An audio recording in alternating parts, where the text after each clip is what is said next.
Hello dear students of class 10th. In my previous video regarding the chapter Control and Coordination, we were discussing about chemical coordination in animals. So what is chemical coordination? Where our actions and our responses are regulated with the help of chemicals. What type of chemicals? Those chemicals are called as hormones, which will be secreted by endocrine glands. These endocrine glands are usually the ductless glands, which secrete their secretion directly into the blood. And that blood is mainly responsible for transferring that particular hormone to their target site. Target site is the organ where it will perform a particular action. Fine. So endocrine glands are the specialized glands which are present in our body to regulate our various kinds of physiological processes like metabolism, like growth, development, and various other secondary sexual characters, puberty also.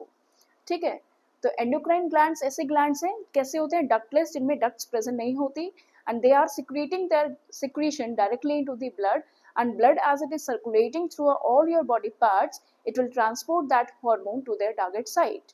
And what is the target site?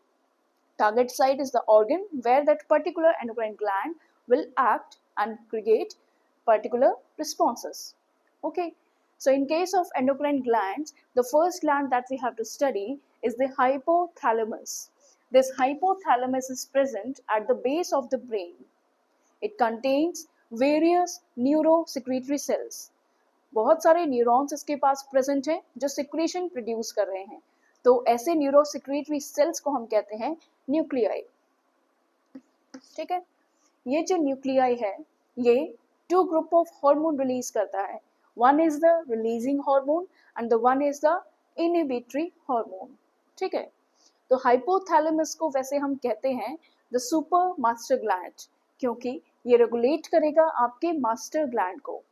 ठीक है, super master gland, ये hypothalamus सीधा सीधा regulate करता है आपके master gland को, जो कि है पिट्यूटरी ग्लैंड. ये भी आपके ब्रेन में ही प्रेजेंट होता है. ठीक है, तो हाइपोथैलेमस क्या करता है, जब भी इसे पिट्यूटरी ग्लैंड से कोई एक्शन परफॉर्म करवाना है तो ये रिलीज करता है releasing hormone. Releasing hormone stimulate करता है पिट्यूटरी ग्लैंड को अपना हार्मोन सिक्रीट करने के लिए.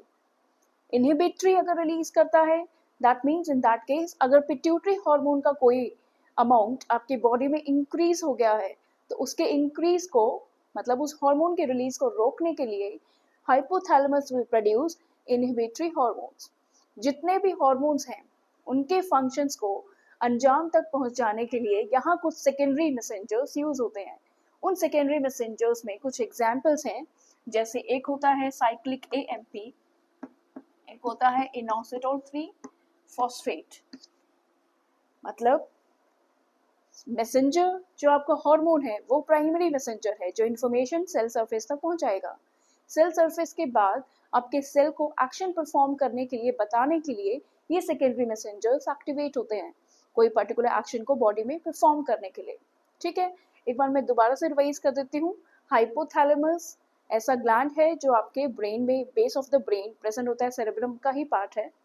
तो इसमें कुछ न्यूरोसिक्रेटरी सेल्स प्रेजेंट होते हैं जिन्हें हम कहते हैं न्यूक्लियाई. ये जो न्यूक्लियाई है ये दो तरह के हार्मोन रिलीज करते हैं, रिलीजिंग और इनहिबिटरी. इनका पर्टिकुलर पर्पस है पिट्यूटरी ग्लैंड्स को प्रमोट या रेगुलेट करना.